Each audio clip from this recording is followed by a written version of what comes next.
M. Mbaye Kassé, le président de l'Amicale des jeunes du COUD. Merci, Dr Seck, modérateur. Monsieur le représentant du directeur du COUD, Madame le CSA, Madame l'ACP ou son représentant, Mesdames, Messieurs les chefs de département, Mesdames, Messieurs les conseillers techniques et chargés de mission, Mesdames, Messieurs les superviseurs administratifs et financiers, Mesdames, Messieurs les chefs de service, Mesdames, Messieurs les conseillers techniques et chargés de mission, Mesdames, Messieurs les représentants syndicaux, Mesdames, Messieurs les repreneurs partenaires du COUD, chers collègues, honorables invités panélistes,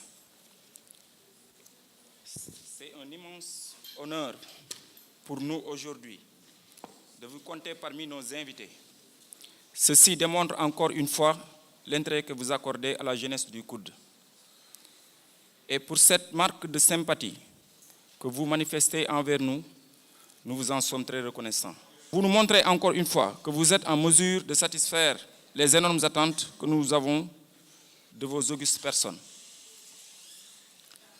C'est vous dire que nous, jeunes, avons besoin plus que jamais de votre encadrement, de votre soutien inébranlable pour bien assurer nos missions.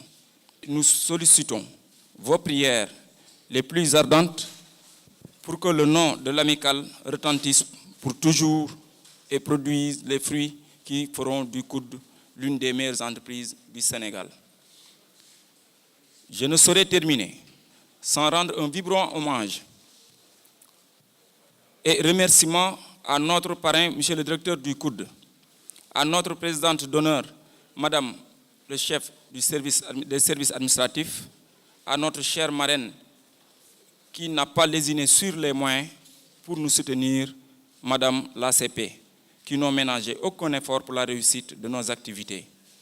Vive le travail, vive le COUD, vive la solidarité. Je vous remercie.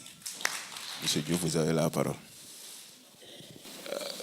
Le thème autour duquel ce lancement tourne, comme vous le voyez, tourne autour du rôle des jeunes, des travailleurs du COUD dans la dynamisation de la culture d'entreprise.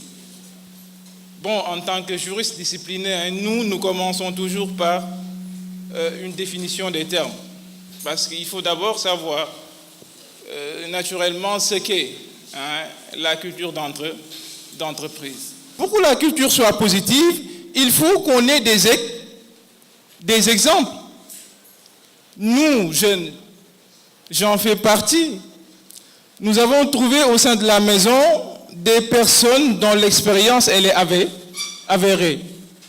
Des personnes de valeur, d'autres personnes de moindre valeur, mais osons.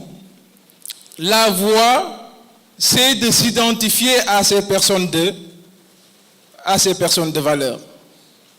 Et le directeur actuel a montré la voie en la matière. Quand il est venu, moi, le directeur ne me connaît pas, par exemple.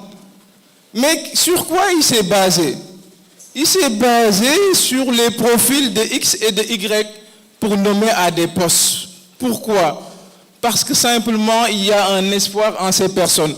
Il faut que nous nous approprions le respect de nos engagements. Donc nous allons passer la parole à M. Diagne. Je commencerai tout d'abord par saluer l'assistance, en particulier le président de l'amicale des jeunes du COUD, saluer tous les membres de leur association, saluer aussi les étudiants qui sont présents dans la salle, parce que je sais que l'auditoire n'est pas exclusivement composé d'agents du COUD, et je sais que la conférence que nous tenons aujourd'hui va les intéresser, parce qu'il s'agit de travail, et quand on est étudiant, on aspire forcément à avoir des activités professionnelles, et à savoir qu'est-ce que sera demain la culture de l'entreprise que je vais intégrer. C'est la raison pour laquelle c'est tout à fait normal que les étudiants soient présents dans la salle, parce que c'est un thème qui les intéresse au premier chef. Concernant la première partie, en termes de repère historique du COUD, ce qu'il faut savoir, c'est que l'université Cheikh Anta Diop de Dakar est partie du COUD. Le premier embryon que nous avons eu sur l'université Cheikh Anta Diop de Dakar, c'est le pavillon A. En d'autres termes, comprenez qu'au départ, il n'y avait que le pavillon A. Le pavillon A servait à la fois de campus social et de campus pédagogique. Maintenant, s'agissant du groupe de mots culture d'entreprise, je dirais sans hésiter que la culture d'entreprise, c'est une bonne connaissance de son entreprise. On ne peut pas être dans une entreprise sans en avoir une bonne connaissance. J'y reviendrai. La culture d'entreprise, c'est aussi une adhésion parfaite au projet d'entreprise. Chaque entreprise a un projet. La culture d'entreprise, c'est le sentiment d'appartenance à l'entreprise. Aujourd'hui, on voit au niveau du COUD, beaucoup d'agents portaient leur carte professionnelle et les arboraient fièrement. Ça veut dire qu'il y a un progrès qui est en train d'être fait. Parce que si l'entreprise n'était pas valorisante, si l'entreprise ne rendait pas fière, les gens n'auraient pas l'aisance pour porter fièrement leur badge. Monsieur Léopold, vous avez la parole. Docteur, le sport aujourd'hui a une dimension exceptionnelle. Et ça ne date pas d'aujourd'hui parce que c'est depuis la nuit des temps. Parce que tout simplement, le sport fait souvent allusion, quand on parle de sport, on parle de patriotisme. Et dans le cas précis qui nous concerne, parlant de notre entreprise, on peut parler de l'amour de notre entreprise. Quand on parle de sport à l'université, la locomotive, c'est le basket. Qu'on le veuille ou non, c'est la discipline la plus titrée dans toutes les disciplines pratiquées à l'université de Dakar. Et sur le plan national, comme nous, on va le voir tout à l'heure. Donc le DUC a commencé comme ça. En 1993, on commence, on gagne la Coupe d'Afrique.